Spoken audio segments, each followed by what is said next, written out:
My name is Judy Kehoe. I'm the Chief Business and Financial Officer for the district. And I want to thank everybody for coming out on a very frigid night. I saw a lot of party souls walking and shivering down the block to come here tonight. We have a number of people that I'd like to introduce you to before we get started with the actual presentation. We have our superintendent, Dr. Thomas Douglas, is here this evening. And we have some board members present, Mike Cooper and Lynn Lenhart and Charmaine Widgesinger as well. We have Bill DeVoe, our communications person, manning the camera. We are taping this meeting this evening so that any of your neighbors who were unable to come out tonight will have the opportunity to see this information as well. We have Greg Nolte, who is our Director of Facilities and Operations, knows all things building related. And then also here with representing the district is Teresa Baker, who is an attorney who is working with the district on zoning application that is before the town of Bethlehem. And we also have Jessica Richer and Bill Alston of Realty USA, who have worked with us over the many months that we've had this property available on the market. And then we also have a number of representatives from Schools Out who are here tonight. We have the Executive Director, Jane Maloney. And I'll ask Jane to introduce all of her Schools Out people. We have Laura Maloney, our Vice President of our board, and we have Heather McDonough in the back, who's on the board of directors.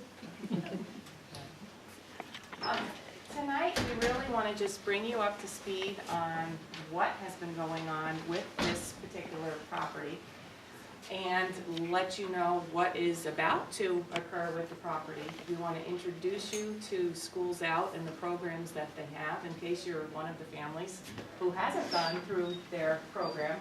Hello, welcome. We're just getting started. And then I want to talk to you about some of the next steps associated with this process. As part of our budget review about a year ago, one of the cost-saving measures that the district had taken was to try to consolidate some of our operations. So one of the things that we did was we made the decision to take our administrative functions that had been housed here at 90 Adams and shift those operations over to the high school where we had some available space. And it was at that point that we had listed this building through Realty USA. And initially, we had indicated that we were willing to either lease the property or to sell the property. We didn't want to limit our options in terms of how the building might be used. So we wanted to keep the listing as broad as possible. Throughout the many months that the property was on the market, there was some interest in the property, and I wanted to try to give you a sense of the types of entities that were interested in this building. Many of the types of businesses were professional type businesses, either physicians or doctors' practices, things of that nature. We also had some office operations that were interested in opening up their administrative offices here and possibly subletting a portion of the building. A lot of the types of interests that they had, what they were looking at is, well, how much money would we need to invest in the building in order to make it usable for our intended use? And many of them were coming up with estimates in the range of $250,000 or so that they would need to put into the building in order to make it usable for their purposes. And in looking at that, and considering where we had the property listed at $650,000, for many of them, they determined that that just was not something that was going to be fiscally possible for them to make a go of purchasing it at that asking price and then having to sink that kind of money into it. So the board was really not seeing any offers anywhere near the $650,000 that we had listed the property at. In September of 2012, we ended up lowering the asking price down to $575,000. That generated a little bit more interest in the property because of the price lowering, but again, it was all in the same nature of those types of professional offices. Throughout the whole process, we did have interest from Schools Out, and we were very excited at that prospect because The district has had a long-standing relationship with Schools Out. They take care of the students who are enrolled in district programs, and I know my children have gone through that program, and I think if we canvass the room, we'd find probably at least 2/3 of you have had children going through those programs. We've been landlord-tenant in our various buildings where the students have gone for before-school care or after-school care as well.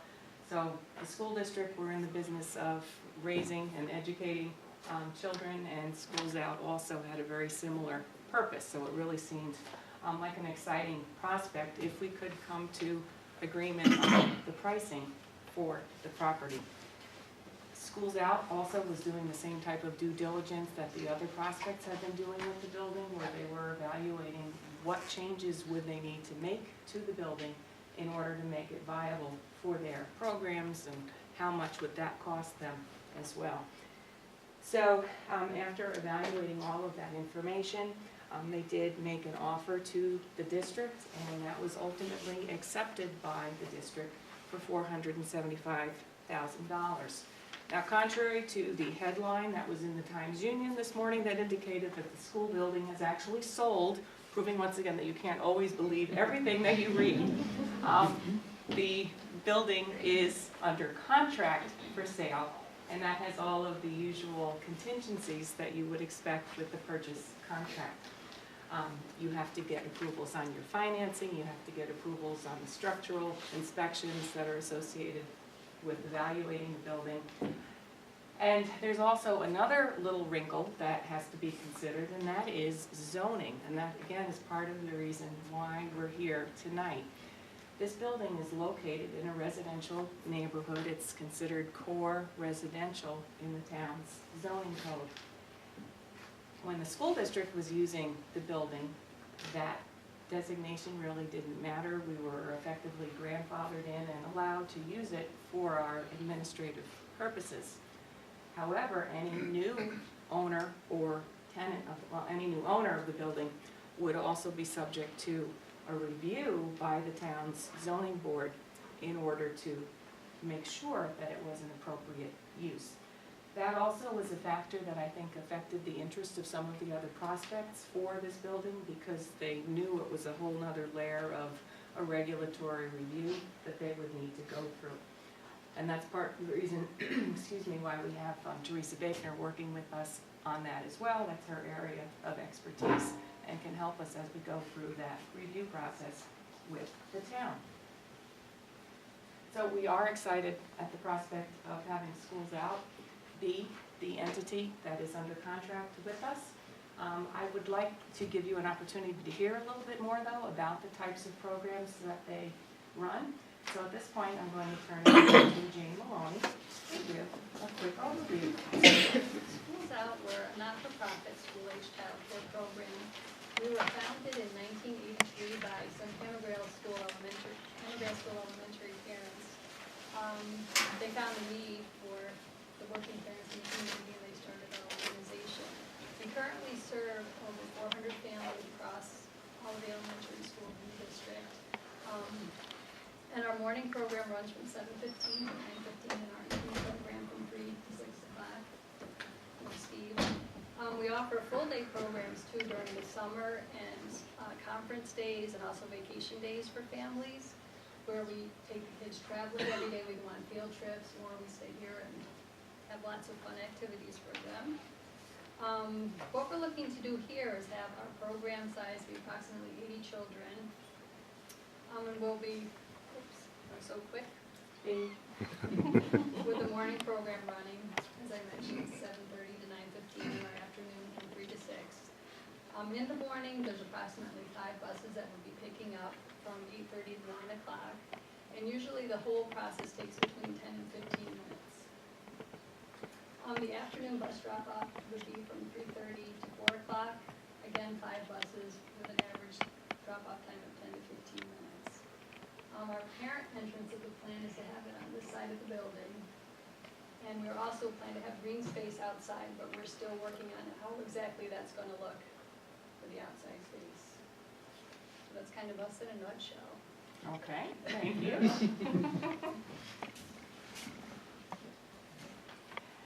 The town's zoning board of appeals, you probably all received little door hangers on your doorknobs advising you of the public hearing. That is going to be held on January 16th at 7 o'clock over at Town Hall.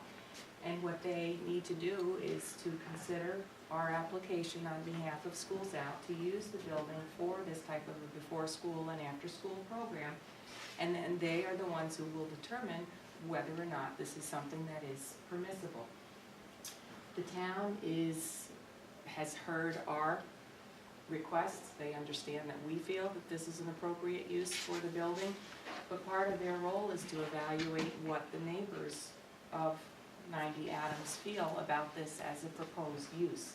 So that was part of the reason why we wanted to have this informational meeting, so that we could try to answer any questions that you might have about the Schools Out program and about the nature of this transfer, and then to either get you the information so that you are comfortable with it, or if you still have questions, we want to give you that information to help you evaluate your feelings as to your support or any other concerns that you might have about this. I know the town will be looking for comments to be submitted to them. If there are any objections, they want to know about that. If you are supportive of it, they want to know about that as well. So that's all part of their review process to determine that. Assuming that this is something that they feel is a suitable use, they would issue either a use permit or a use variance, and that would be then the clearing of one of the contingencies associated with this sales contract. If everything goes along on that timeline, we would expect that the actual closing, when the headline would be correct to say that this has sold, would be somewhere around April of 2013. So that really is just a quick overview of the process to date and what the use is. And at this point, we'd like to open it up for questions, comments, and yes. Teresa, I have a question. So for the summer program would be here? I'm Jane. I'm sorry. Oh, that's okay. Jane. Yes. The summer will be running about 80 kids here Right. during the summer. And so about 2 parents, 2 kids per family, pretty much. So there'd be 40 extra cars coming up and down the road here. Right. And the green space, I am concerned about that. Parents, where do you think that might be? Well, we're thinking about taking some of the parking spots at the end of the property and fencing it in. But we're still in the early stages of figuring out exactly what that's going to look like. So if you get rid of the parking spots, then when people drive their kids and drop them off, where do you think they're gonna put their cars? Well, we might be able to have them park on the street. Oh, in front of There's our a fire houses? hydrant right No, there. not in front of the houses, to take some of the spots. Because there are parking spaces all along the side of the building, Yeah, and the there's side of the usually building over there, so you would parking change spots. the configuration. Yeah, I am concerned. I mean, we're gonna have kids playing when they go outside. Well, we're gonna have green space built in, one of the playgrounds. It's behind, I've been behind the building, so like it's a ravine kind of back there, and then there's neighbors' yards, so where is that exactly what you're talking about, green space, like pushing? Well, in the back of the property and around the side, I'm looking at right now.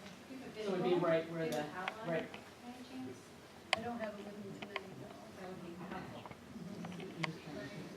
Yeah, especially as a parent, on the right at that age, I mean, I would want to know where the kids from. Right. Just there's any poison ivy. Hopefully the poison ivy is cleared out, yes. Thank you. Jane, when will you have a site plan that you could share with the community that would show drop-offs and green space and fencing and all of those? I think that might be an important consideration in how people react to the change in use. Right. We hope within the next month or two. But after the zoning board of appeals. Right. That's not acceptable. That makes sense. That's not acceptable. Well, you have some concepts on what you're thinking of will work. I know you have an architect who's just been engaged, who's trying to draft up what will work with that space. When you have the programs, is it a case where all of the children are out at the same time, or is it something where they're No, usually? not generally, right, you bring out the age groups. So it's not like you would have 80 children outside all at once. I don't know that the space would necessarily allow something like that. Okay. I live right here, right next door, 169. If they put the playground right there next to my driveway, there's gonna be constant noise right next to me every day. I've been here for 20 years. I was here because I wanted a nice, quiet residential area. That's not gonna give me a quiet residential neighborhood. It's gonna give me noise. I'm basically ready to retire the next year or two. I don't wanna spend my retirement listening, I have kids, I've gone through the whole process. It's not something I want day in, day out. My dog is there next door, he'll be barking. My quality of life will go down. It's not something, I'll tell you right now, it's not something I'm gonna want. Especially putting a playground next to the front here, buses coming and going. I don't know if you've done traffic studies, you know, it's all good, and we're doing the same thing with the post office. We're trying to get shoved in a small spot. No traffic stuff has ever been done. Everybody's saying, you know, we'll talk about the parking later. That raises a good question regarding, has there been a traffic study done to determine? Let me answer part of your question. In terms of the environmental review, in New York State, anytime a town board considers a project or considers an approval, they'll look at the secret process. And they'll look at the environmental, potential environmental impacts from the proposal. They look at it also from a baseline condition, which is if you have a building that can be used for educational purposes, as this building currently can be used, then they take that into account as well. So they don't assume that this is a pristine area where there's never been, you know, children here for purposes of educational institution and other things. So they will look at traffic, they will look at buses, we will need to have something for the Zoning Board of Appeals to address your issue regarding where the playground is. We need to show them that arrangement, and we are hoping to work with Schools Out's architect in order to have that information before the public hearing. So that's our plan, just to point that out. In terms of the number of buses, we have that information. In terms of the number of cars, we have that information. It's rare to do a traffic study where there's going to be no change in level of service.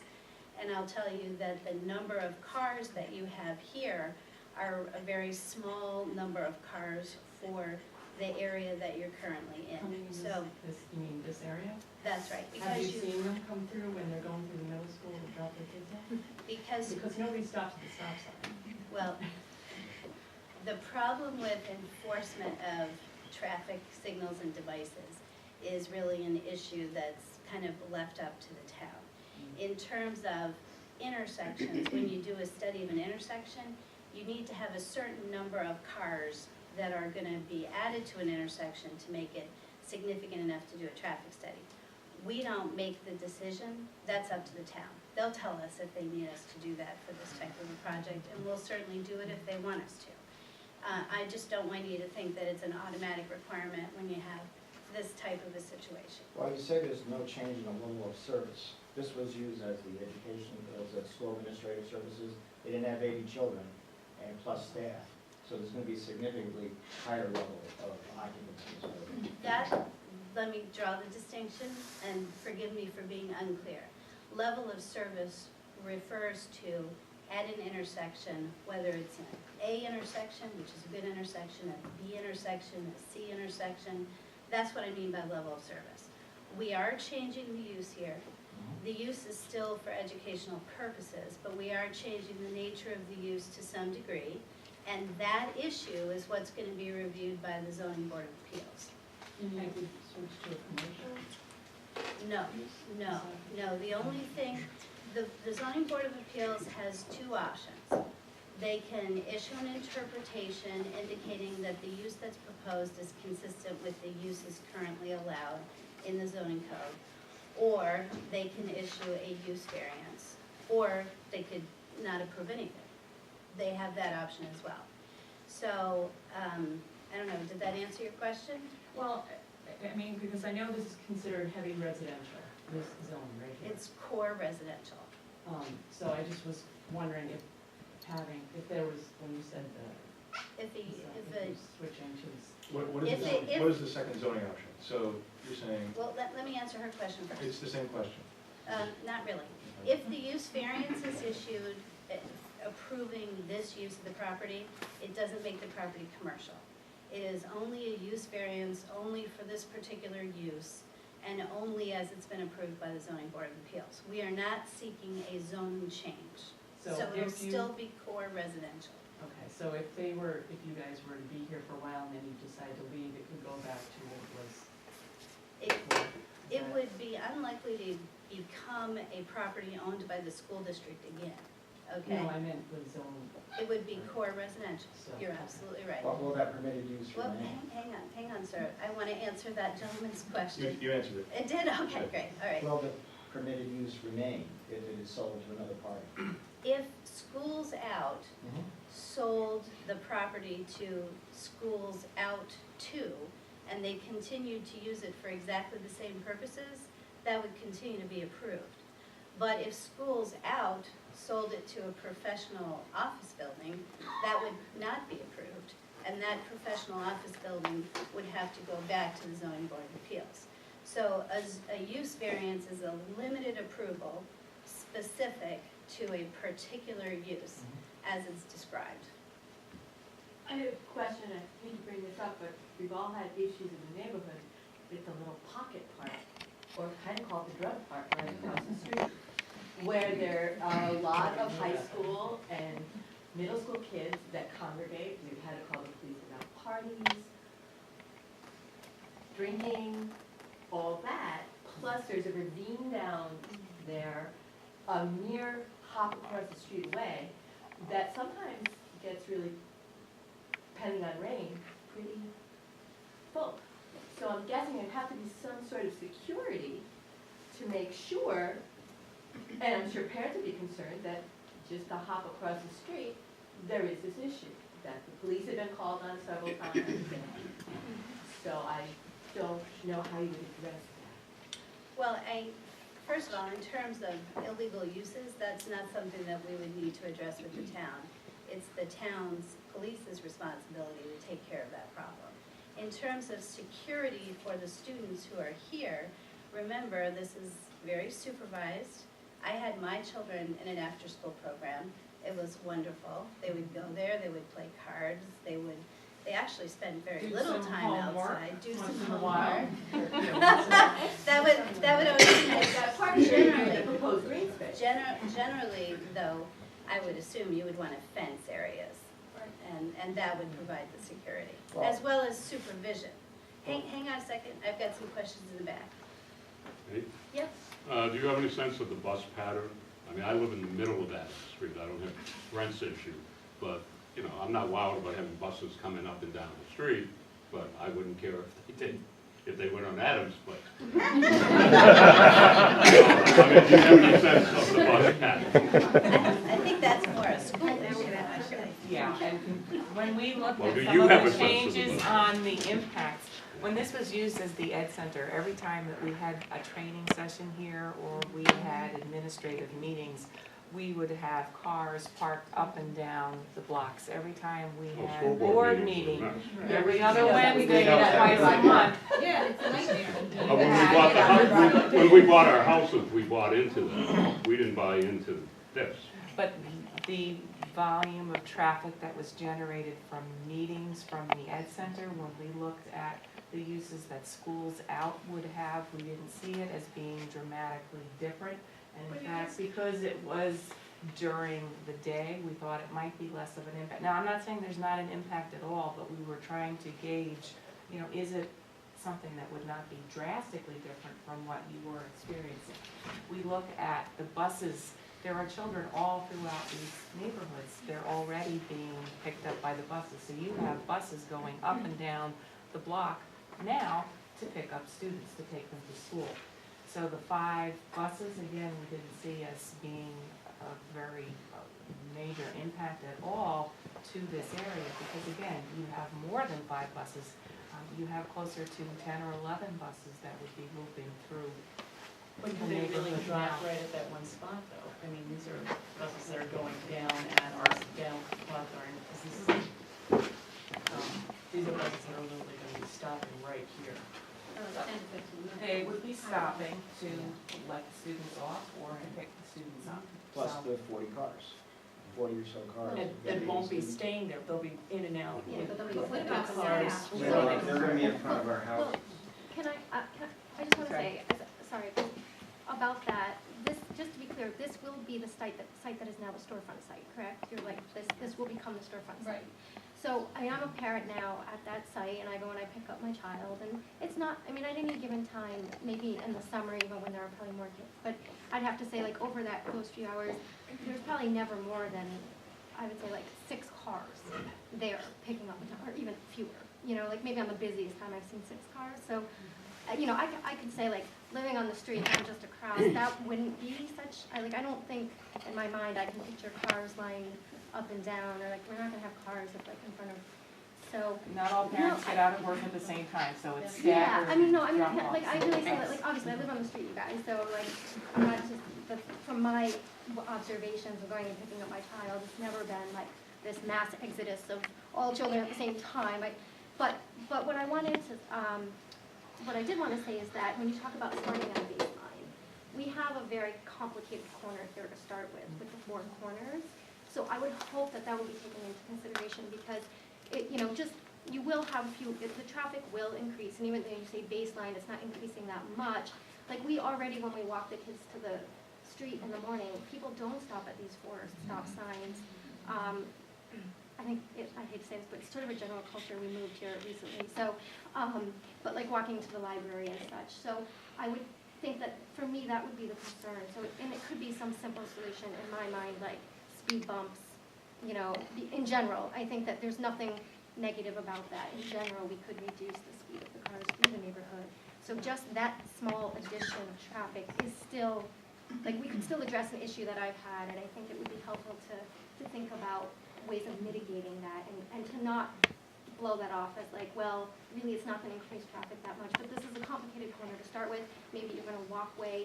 Like, I wouldn't want my child to go out and try to navigate those 4 corners at this point, let alone with a little bit more traffic. Hi, Jane. I wondered if you have a sense of the kids who will be here, how many are within walking distance? So maybe their parents would walk to pick them up rather than drive.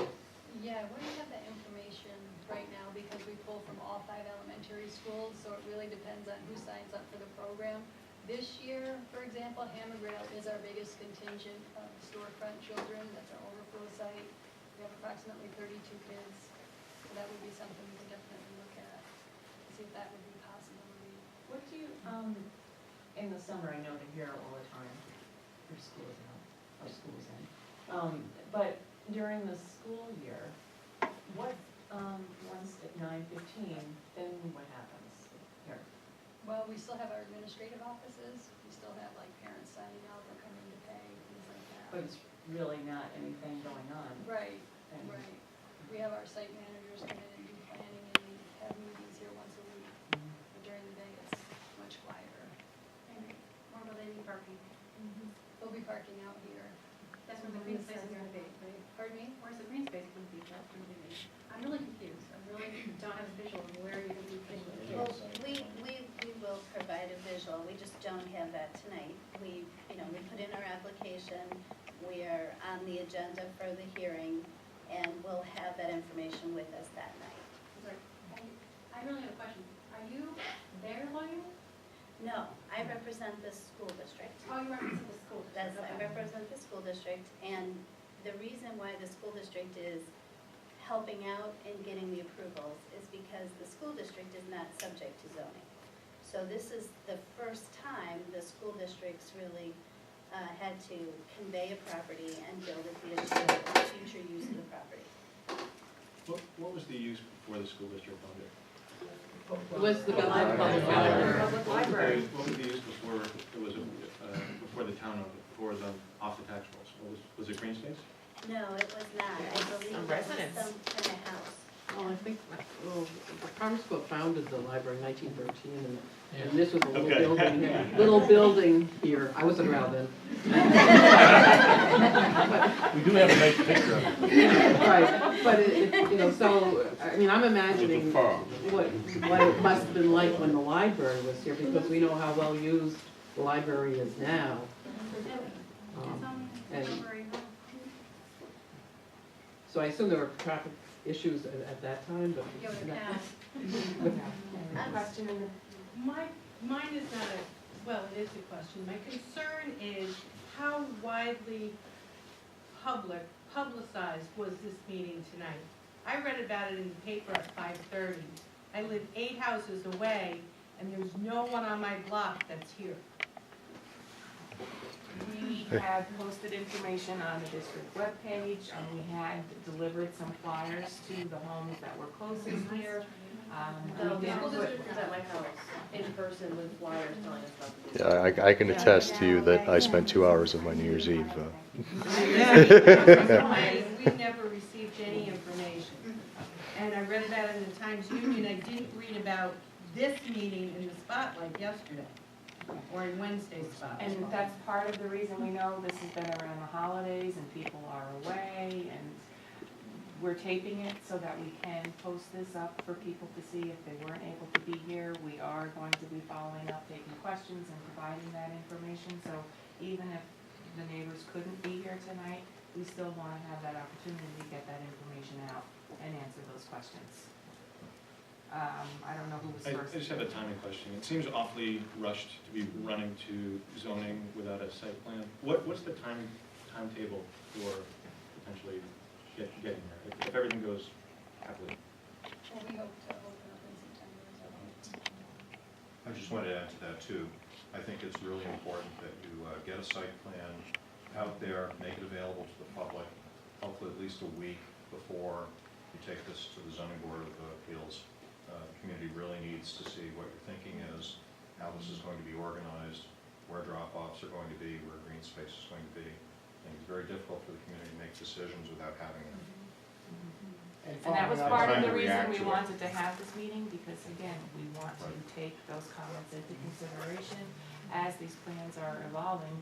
You want to know what the concerns are so that you can respond. Yeah, and following up on that, as we talk about the traffic study, he said it's not normally done, but I think he raised enough issues here tonight, which I think it warrants it. Well, I think the first meeting where we're gonna be in front of the zoning board of appeals is the 16th. We certainly don't expect that the zoning board of appeals is gonna make any decision on the 16th. It's an opportunity for people to come and share their views. That's part of the public hearing. It's an opportunity for us to make our case why we feel this use should be allowed at this site. So we will have a site plan there. We're not trying to rush, but as everybody knows, as you go through the process with the town often has questions, wants additional information.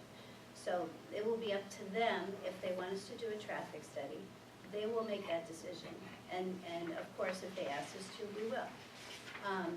So this is very preliminary, and the purpose of, getting out here is to hear what your concerns are. We don't want to assume we know what they are. It's always useful to know what they are and to respond to them. My kids are currently in schools out, and they knew I was coming here tonight, and I'm a neighbor. This is right in my backyard, and yeah, it would be great, it would be convenient for me for drop-off and pick-up and whatnot. But my kids raised the question of where are they gonna play? Like, this is their area. I don't know how big of a green space that you are gonna create that is gonna compare to what they have over at the storefront. Because if you ask them what the best thing about schools out is, and they will tell you, it's the playground, it's the space that they can play in. And I just don't see it happening with this space at all. I don't. And that bothers me because I am a person that likes my kids to be outside as much as they can. Another question is, again, with the parking, the way I understand it, this is gonna be like the drop-off area right over here on Adams. Hawthorne is gonna be for staff, is that right? Again, like other people have raised, if it gets overcrowded, you park on the streets, okay? I run, I walk, I don't know how many times I've almost been clipped from a person backing up and not paying attention, because you are essentially backing up into traffic. And there's a lot of blind spots and people just don't look. So that's a major, major concern. And, you know, you mentioned before that you want to take care of the students enrolled here. You have to take care of everybody in the neighborhood. And that's a big part of it too, as Right. well. Again, we understand that there are multiple things to be considered. Again, that's why we're here. Yes. I know that the answer is gonna be it's a town issue, but I can't emphasize enough in echoing other people's concerns about the traffic. We live in Adams Place between Adams Street and Kenwood, and it's a detour, or a cut through for people who don't wanna go through the Four Corners light. And I can't tell you how many times I've witnessed myself, seen people roll through the stop sign, not even hit the brakes and go through it, especially at this intersection. And then there's times when they try to see how fast they can go from one stop sign to another. And it's not, does that affect me if I'm out in the street? Yeah, but the concern I think is gonna be for the kids and for people and the traffic, especially at this big intersection. So I know it's a town issue and it's a, police monitoring issue and so on and so on and so on. But if and when you meet with the appropriate board, you could convey that because it's not monitored. Sure.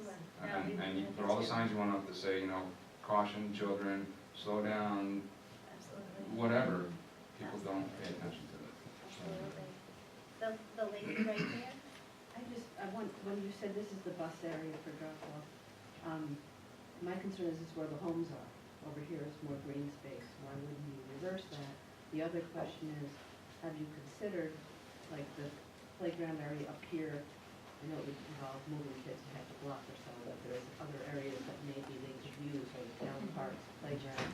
I know it's a little bit of a walk, but is there other options to move the kids away Well, from we've here? talked about that too. We actually Okay. like to walk into the library sometimes Yeah. too as well. Okay. So we're looking at all options But right now. also, We haven't the made. busing, the residential area is all over here. So I think, why wouldn't you put staff there versus kids and buses idling around people's homes?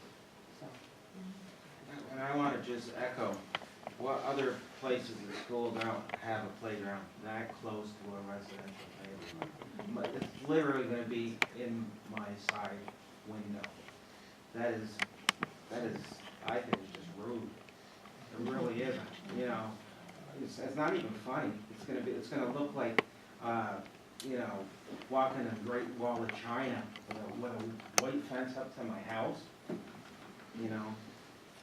I'm good, I'm sorry, I'm the one that's gonna be most affected. So I'm the one that's gonna have emotional ties to what's gonna happen.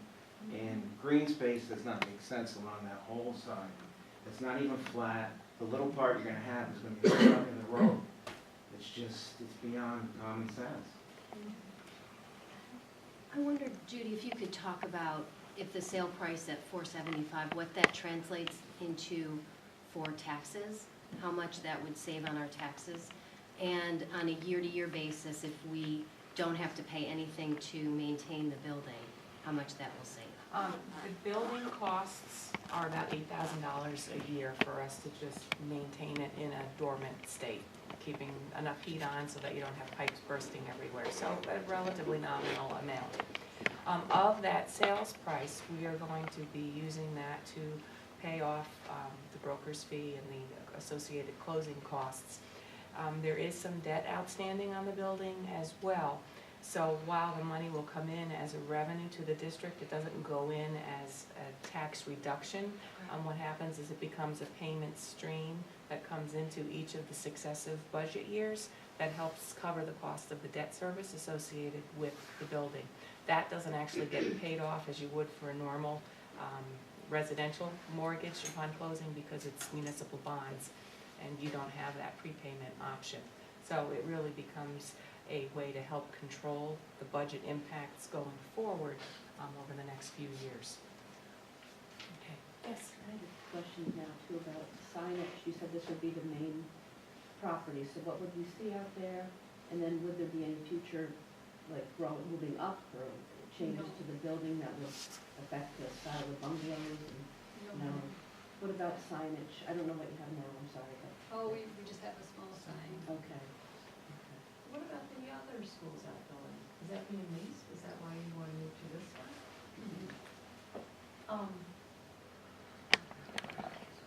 and you have 85 kids there? We have the, At the one by Ellesmere?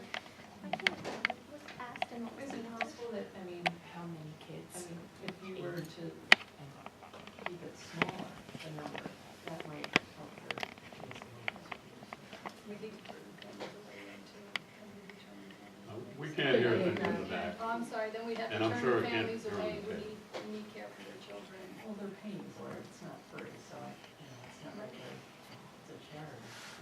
No, it's a business, but if they are interested in having care, we want to be able to provide it to them. Is there any chance that you're gonna go up on that number? Like, what's your, owner occupied, there's a ratio of space per kids. Are you looking to increase your number of kids there? No, Is that gonna be grandfathered in or fathered into the zoning, would you think? When they grant the use variance, typically the way the municipalities do it is they put conditions. So the conditions would include hours of operation, and the operational details that we put in as part of our application. So if we say we're gonna use it for 80 students, we're gonna use it for administrative offices, then that's the way it has to be used in the future. Because that sign says maximum occupancy 183, so technically, you can go up that far. Well, this was used for public meetings. So, I mean, and that was people, sitting around. This is students, playing. Yes, we need a certain amount of space. I think my other question, I think I'll come back to it. Going back to the zoning issue again, schools out as a business. Can you explain to me why this wouldn't have to be considered a commercial zone in order to operate a commercial business in a residential area? When you apply for a use variance, you are seeking a specific approval for a specific type of use. We're not, if we were going before the town board, we would ask the town board for a rezoning. That's their purview. We are not doing that. Instead, we're going to the zoning board of appeals as the law allows us to and ask them for a use variance. We thought that would be more acceptable to people because that provides greater control by the town zoning board of appeals on what future uses are present in this property. If we went to the town board and we said, we'd like it to be zoned commercially, then literally this building could be used for any commercial purpose that's allowed under the zoning. Now, the school district is trying to instead go with schools out because it is an educational use, which is consistent with the past use of the property in terms of broad categories. It will not be allowed to be used for any other purpose. So that provides the neighborhood with a great amount of protection as well. People wanted to use it for professional offices. This is a use at least that's related to the history of the use of the property. And it just seems more consistent with the way it's been used in the past. Although not exactly similar, it's still consistent. So honestly, when Judy called me and said, we've got great news, Schools Out is interested in the property, it really does seem to be a more natural fit than many of the others that could be placed here. And you're all looking at the property here. The only use that's allowed as a matter of right here is residential. This is not suitable for a single-family residential house. It's 6,000 square feet. It would cost so much money to renovate it into a single-family residence that you would go buy land anywhere else in the town and build it. It would also, as a 6,000 square foot single-family residence, be completely inconsistent with the nice smaller size, smaller scale houses that are here presently. So, it's got to be used for some purpose. So But consider. this just may not be the right purpose for schools out. I mean, given the You things could that- tear it down. That would be great. Yeah, make a nice part of that. Actually, no, we couldn't do that because the school has debt on the property and they have a fiduciary duty to sell the property. They have a fiduciary duty not to waste assets. So I will say they do not have that option. I think that the use of schools out coming in is consistent. A lot of what I'm hearing from my friends and neighbors in this room is they're concerned about traffic. Well, it's been a vacant building for a long time, so we've all gotten used to the quietness of it. Whomever comes into this building, we're going to be subject to an increase in traffic. So, schools out is unique with the buses, I'll give you that, but look, I mean, our street, Adams Street has 35 kids on it. There's buses going down that street every single day, twice a day, 5 to 6 buses. So I think that it is a consistent use and one that is acceptable to this neighborhood. Would you want the playground next to your front door? You know, I get the not in my backyard, I get it. But unfortunately, you're living next to a vacant building, so something is going to go in here and be next to your backyard. Yeah, Whether it's there schools was- out or an office building or traffic, I mean, it's inevitable if the school district has to sell the property. I just wanted to ask about, on that note, totally understandable playground right there, and the concerns on both sides, from the actual children to people in the neighborhood, are all valid.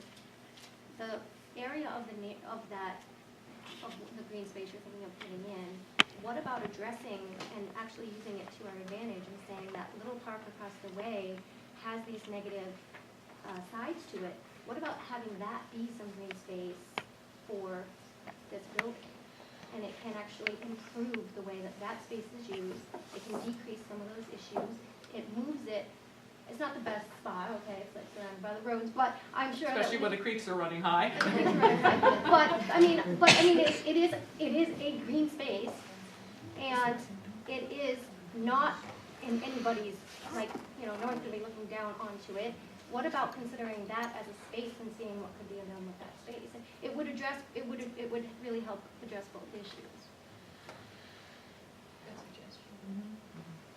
It is not owned by the district, so. I have no clue about the detail, but I'm just throwing it out there. Just a couple of points. I think that's an excellent suggestion.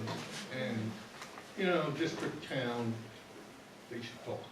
You know? We talk regularly. Yeah, I'm sure you do. The other thing is, I do think, I hope you guys heard that there were at least a number of folks here who did not get notice of this meeting.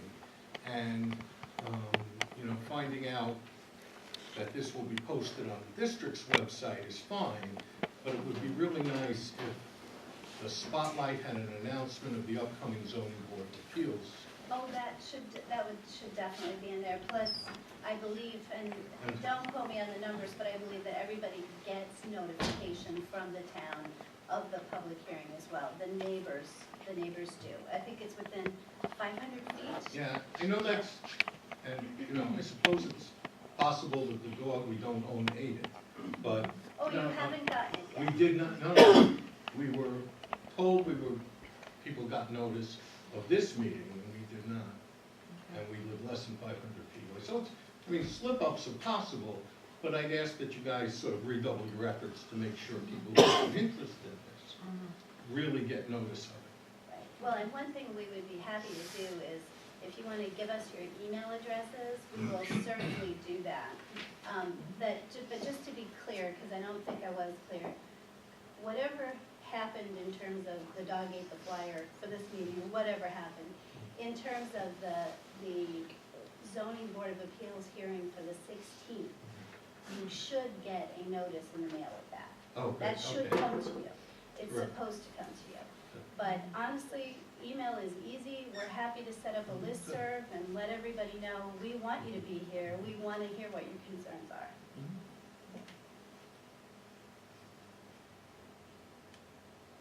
Have you been able to check through? I just want to back up Brent. I mean, none of us want a playground next to us. I understand. And that should be an issue. Okay. And sir, you in the back, you had a question. Yeah, I've been here 25 years. I live at 100 Adams Place. I'm really more concerned about the lack of activity rather than the presence of more activity. There is a problem at the park, for sure.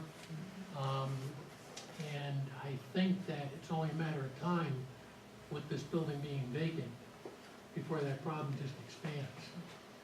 You know, so I think the neighborhood needs to, you know, there's already St. Thomas Church, St. Thomas School, we've got a church and a playground right down here. I don't see those as negative to the neighborhood. So we need to be realistic, I think, about expectations in living in a neighborhood like this. So I'm in favor of it. I think we need more activity rather than less. And having children here, I think, is a great thing. But we hear you clearly, we recognize that there are larger impacts to you when you're adjacent to that. So we've heard everything that you said tonight. That's something that we'll be reviewing, evaluating, and seeing what we can come up with that would become more satisfactory. I do think the town is gonna have to have a little bit more of a role. There's gonna need to be more of a police presence with regard to both traffic and policing the park out here. But I think some of the problems with the park will go away if there's more activity here. More of a presence. Without activity here, I think the problems at the park are only gonna get worse. And Because certainly we the can, kids who are hanging out at the park are not schooled out kids, and I think if there are more people coming here and using this site like it used to be, the problem's gotten worse as the building's been vacant. And it's only a matter of time before this building gets vandalized too. The park's already been heavily vandalized, and that's really unfortunate. I live 2 doors away from that park. I love that park. I'd like to see it return to the neighborhood. Right now, it's lost to the neighborhood. We need to get it back, and this is a way to get it back. We need more things happening, not less. As far as complaints in the past, can you tell me who it is that you all have been complaining to with respect to the use of the park? Has it been calls to the town police, calls to the police? Yeah, Okay. there's a drug problem at this park. What they've been doing is they've basically been chasing a group of kids around from one part of town to the other. So as they move from, they were hanging out in one part of town, near the Four Corners, so they got chased from there. And they, found it convenient to come over here. And I walk my dog down there, and I'll walk past them at times, when there's been a group of 8 or 10 kids, and just stand there with the dog until they leave. And I don't need to be a posse, I'm getting too old for that. But I think, I do think this is a challenging site. I think it is gonna be difficult to get reasonable play space here. If you can't put it in front of the building, it's not gonna be safe. Because you'd have to have a police car out there all the time, because it's just not, I think that is the one negative about this potential use. It is gonna be a real tough site to get some good play space here. It can be done in the back of the building, you can't use because of the ravine. The person who could answer that question is here. That's you. Facilities management guy, where would you put it? not being on the staff. Well, it does slope down in the back there. Again, I'm not sure requirements-wise as far as size of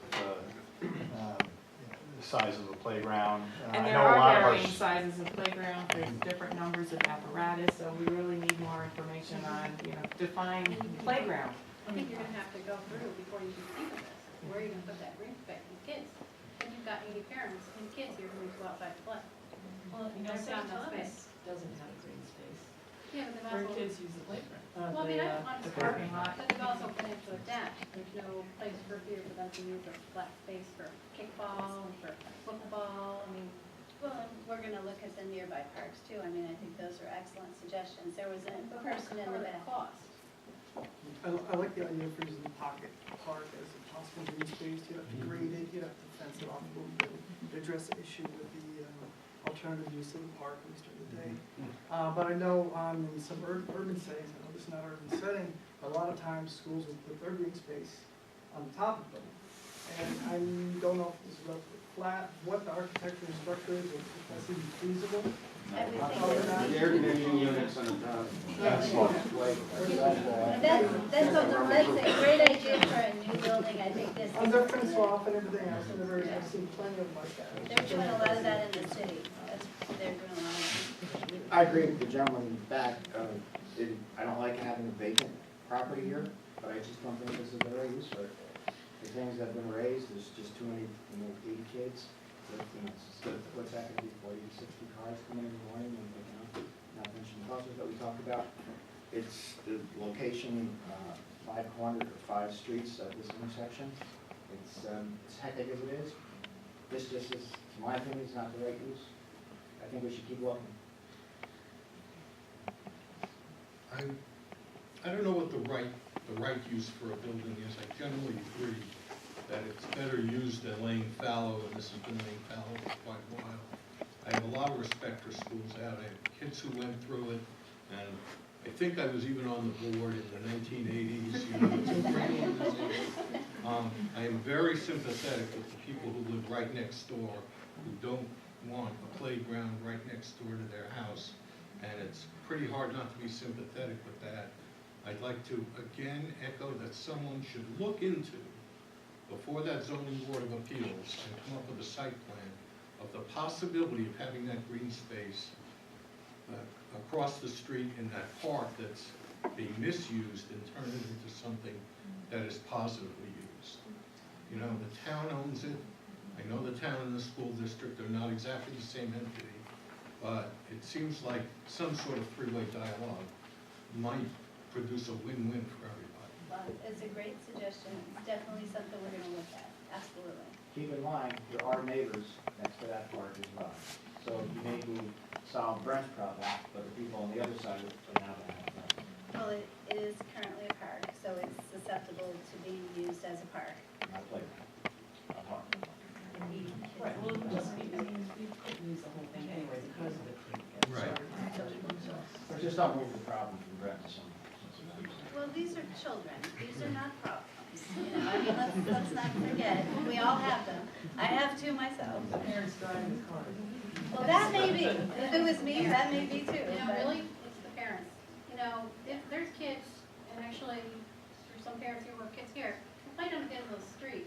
You have to go so slow around Del Mar Place on Abbott Street, you know, at a kid, because they're playing in the street, which is just where they do, because there are all kinds of things there. The first time some kid gets hit by a parent, they rush in to pick up their kid, because they don't want to pay that penalty, how's that gonna be?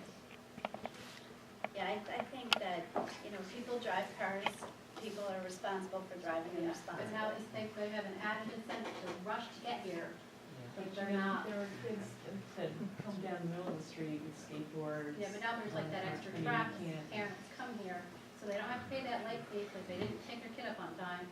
5 minutes, stepping, Yeah, boom, I think that, I think that's a we'll good let concern. schools out address that issue, but I don't believe we've had that problem in the Yes. past. Well, no, because it's on Delaware Avenue, where, you know, there's no kids playing in the street before. No, at the end of the street, it's like their playground.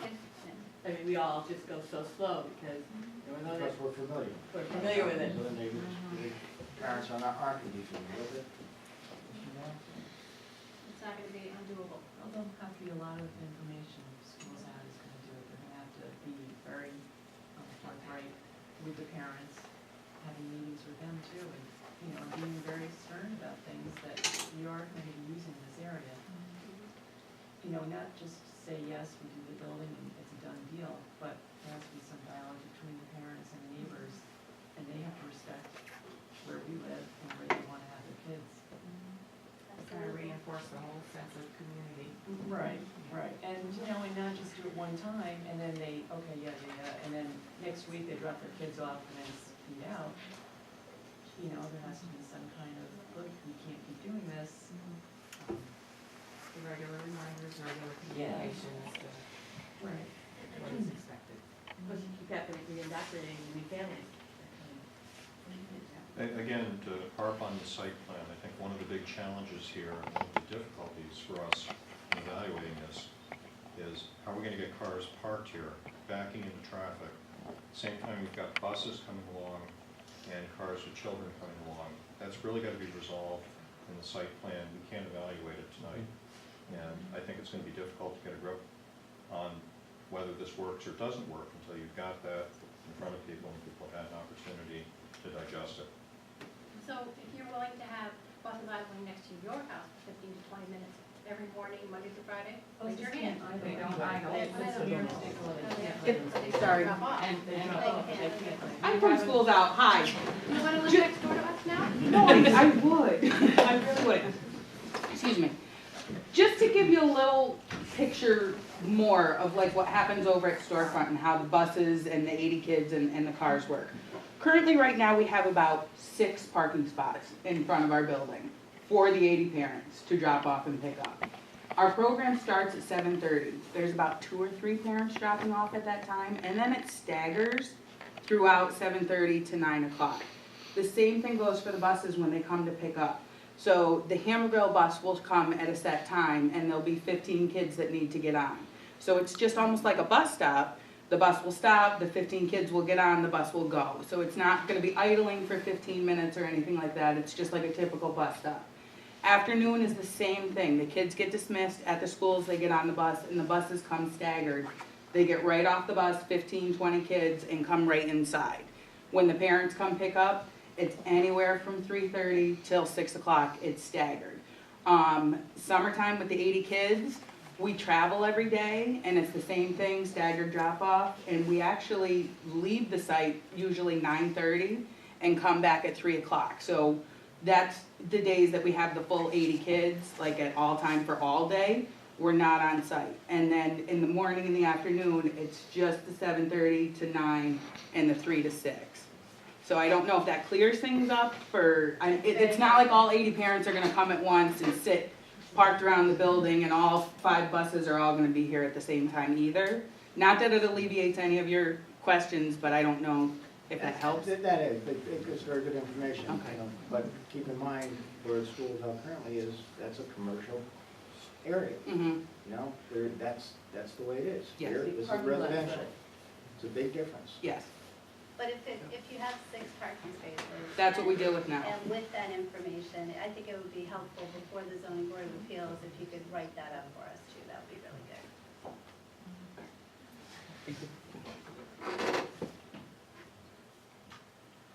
I would invite anybody who does want to leave their email contact information with us. We'll have a sign-up sheet here. We are happy to share any additional information. We will post updated information as well. Oops, we lost our signal there. I have contact information as well if you have additional questions that you want to reach out to us. We have some handouts here that has that contact information that was on the last slide, that's not there now. And you can send those questions to us and we'll be happy to get back to you.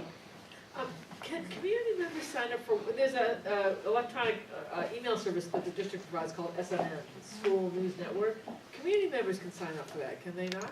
Anyone can sign up. Anyone can. So if you want to get radio, you'll get tons of them, like, the bus is late at Ellesmere, but. Choose wisely. Hey, come on. Information, that's the main way the district contacts parents and the community. So you can always sign up and then you can unsubscribe also, but because there's a bond and there's budgets and there's a potential sale of a building, if you wanted to get information that the district puts out, the best way to do it is subscribe to what's called SNN. And it's one last problem when you're going to go, well, there were just 6 parking spots at the other place. Let's be fair. How many parents parked in Phillips or My Place spaces when they picked up their kids? Because they were right there and that was commercial and there were other parking spots available. It wasn't like there were just 6 spots and if you didn't get one of those 6 spots, you might not have parked in one of the other 2 parking lots that were all in the same area. But you would have a sense of how many parents are coming in to pick up their children? Is it generally? In fairness, yes, we do have parents that will pull into Phillips and run inside and then walk over. We will have the families that come park and then go to My Place for dinner. So yes, that does happen, but the general gist of the dropping off and the picking up, those 6 spots are very suitable. Yeah, but I guess I think to compare to say, well, we only had 6 spots here and now we'll have, more spots here, isn't always unfair because there isn't any other place. There isn't any other parking slots that they could run in from it. And I'm not condemning those parents, that's all fine, and I'm sure nobody else cared, but you had a whole parking sort of culture, Yeah, alternative. but Lynn, I've never been in that building and had more than like 4 other parents picking up at the same time. Like, never. Dylan, I haven't you either, so. If anybody has any additional questions, we'll hang around and we'll answer them. So we don't want to keep everybody here until the temperature gets down to -20. Hopefully the last night, almost up zero. But thank you all for coming out and for taking time to be here.